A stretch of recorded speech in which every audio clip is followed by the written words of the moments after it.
Hello and welcome to another video. So today we're taking a look at a Mysteria build, or a more tempo rune Mysteria build to be more precise. It piqued my interest when I saw it on Twitter and was like, yeah, this deck looks like it could be a lot of fun, so why not check it out. Of course, the addition of Grey has made a huge difference to Mysteria overall, both making it a lot more consistent and giving you more options, as Grey's Ember and Grey's Inferno are both Mysteria spells, so the one card with the Evo gives you even more spell options in the early to mid game. Plus, we were really lacking a decent 3-drop Mysteria card that we could really take full advantage of, and Grey is just perfect for that. So it's really great to run in nearly every single Mysteria deck possible, as, I mean, Grey's Ember is a deal 3 damage to an enemy follower, and then, of course, the other one is deal 1 damage to a random enemy follower 5 times, which, of course, does spread out, so if you hit a 1 health follower, you can then hit another follower immediately after with it, which is great, honestly. It works really well, and I've found that card is pretty much a key now to all Mysteria decks. We will be covering more rune decks going forward, as there is a lot of versatility with the card as well, especially since it is both a spell evo, which is good.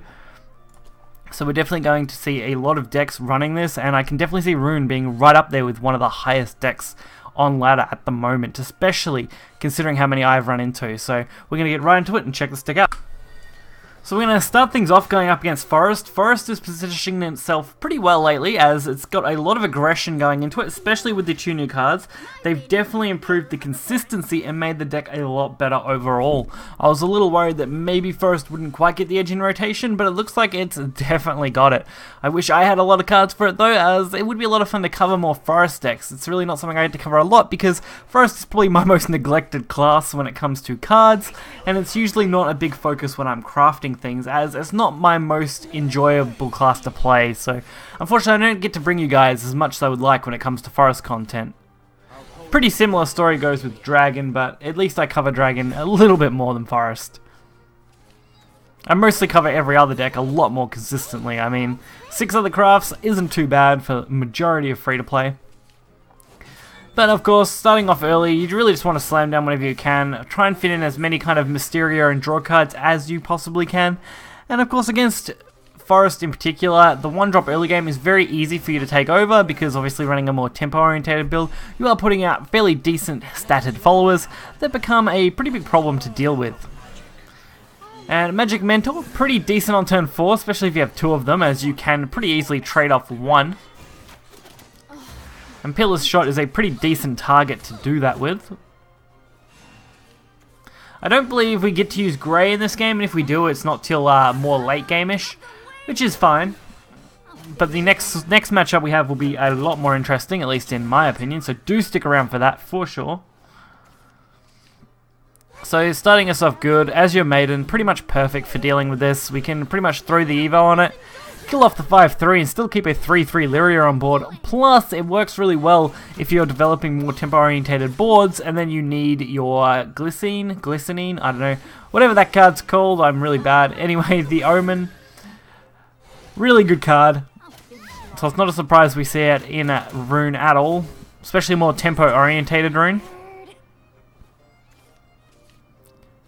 Turn 6, not looking quite as optimal. I mean, Mysterian Blackworm is actually pretty decent, but it's not the best possible option. But it's pretty much all I really had going for me at this point. I wasn't going to mind taking 5 damage if I had to. That or they're just going to straight up trade, so it was worth leaving the 8 drop on the board. The 8 health follower was going to do a lot. Luckily for us, Mysterian Missile cleans this up pretty nicely. Unfortunately, we can't deal with a 5-4 in the same effective manner, but we should be able to take pretty much full advantage of these Mysterian knowledge here to really get a fairly decent board developed. Take your seats, boys and girls. Especially since Anne is now at 3, which is extremely easy to do in this deck. As long as you can get Anne reasonably early, so you're looking at around probably no later than turn 3 or 4, you can pretty much have it completely set up by the time you get to turn 10. Most of the time even earlier. I found myself easily producing somewhere between 12 and 15 Mysteria burst damage on turn 10. I have found Sword is becoming a little bit of a problem, but lucky it's not super common yet, as they have a fair few ways to block out a lot of your spell damaging effects, which kind of sucks. Even the fact that the new neutral Lyria can block out spell damage effects, which is really hurtful. But at least for us, we're going to pretty easily secure this. I also decided to just throw the Anne to the board anyway. And set ourselves up pretty nicely overall. I would normally be a little bit worried, but I don't think this really is a cause for concern yet. I'm a little worried maybe Shadow will make a big comeback, but at the moment I've only fought one Shadow deck in about 30 games. So definitely not making a comeback immediately. So I go for the Snowman. He's a great card for buying time and works really well on turn 9 when you need to get to Anne's Sorcery.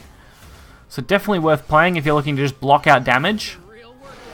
Not so lucky for us, they did have Elephant King, which put us in a really tight bind, just leaving us with 1 health. Fortunately, Elephant King's max damage is 10. So really, we were going to be fine either way. It was just a huge risk. If we hadn't have set up no Mords, we would have been in trouble. Now onto what I considered one of my favourite matchups, mainly because it was reasonably close. I mean, not as close as that Forest game was as far as health went, but just in the way our boards were presented to each other and the way we were dealing with each other was a lot of fun. And starting off with a pretty decent hand, Mysterian Knowledge and Grey all in our opener. That sets us up nicely for turn 1 through 3 to set up for an Anne, which is really good. Grey and Anne, obviously, great schoolmates. Mysterian and Friends back on the board for an anime adaptation. Hopefully it doesn't get cancelled again because I'm really looking forward to that. Definitely something I want to watch. Maybe even cover a little bit on the channel if you guys are interested in the actual Shadowverse, you know, Mysteria and Friends anime. Would be a lot of fun. I mean, I never really covered the others because they didn't really have that interest to me, but I think Mysteria would kind of pique my interest in the whole magical side of things. So, really a lot of fun. So we get to kick things off. Mysterian Missile, perfect. Sets us up nicely for Light Mage. Especially since it does get the extra stats. So definitely not something that's going to be easy to deal with. We're definitely going to have to force that trade, which is great for us. We're pretty much free to play as we want here. Like, Mysterian Circle and Grey are great.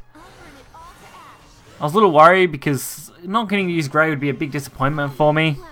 I ended up winning 4 games in a row at the moment. I'm actually on a streak with this deck quite easily, and I wouldn't be surprised if it continues. It's just a couple other games I had ended super early, like turn 4-ish. Once you set up a decent start, your opponents just kind of concede at the moment as they don't want to face a lot of these rune matchups.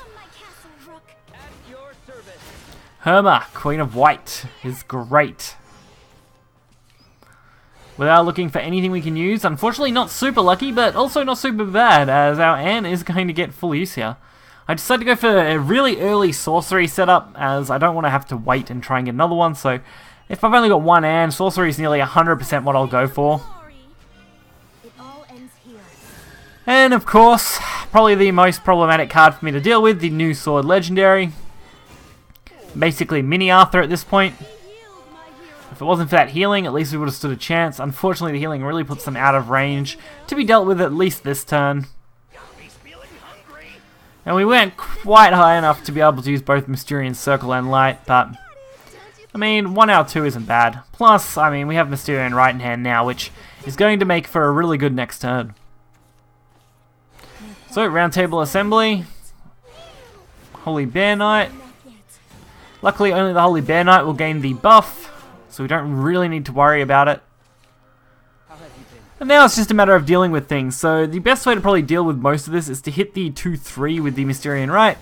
Mainly because, 1, it removes it, and 2, we don't want them to buff any other followers going forward, and I can't deal with everything, so picking and choosing the targets is definitely more beneficial. Chromatic Duel, not really a problem. Does suck that they are setting up even more followers against us, but it's just something we have to deal with.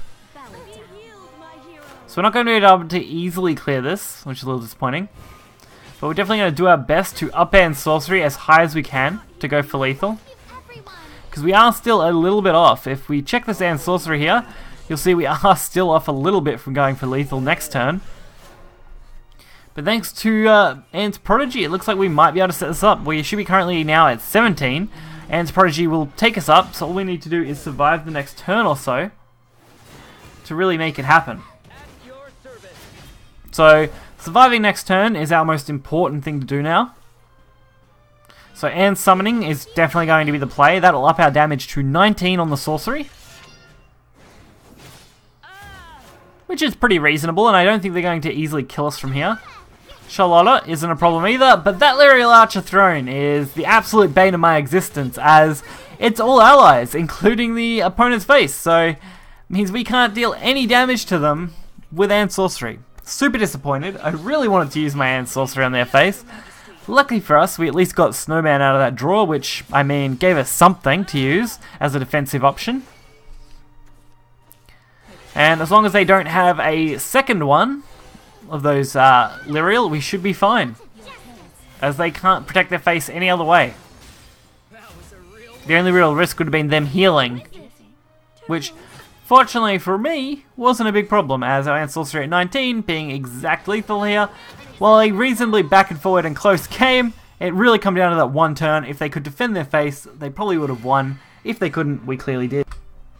Definitely a deck I've really enjoyed. I don't think it will change too much. I think it will probably stay fairly much the same all through the current meta, as it is just that solid and that good. Maybe if Shadow and stuff becomes a problem, this deck may change. And I have got a few other rune decks I want to cover, but this one in particular stuck out to me as a tempo rune deck, and it's something I really enjoyed playing. So hopefully you guys can enjoy it as well and give it a go. It's not super expensive, only running the one legendary here as a 2 of, so it's definitely a reasonably budget-orientated deck. I mean, it does have a lot of golds in it, you've got to give it that, but that's mainly because a lot of the good cards for Rune at the moment are golds when it comes to Mysteria and top end, but that's still pretty reasonable, and hopefully you guys can have some fun. So in the link in the description below, you'll find the deck list. You can hit the like button and subscribe for more content. Until next time, see ya.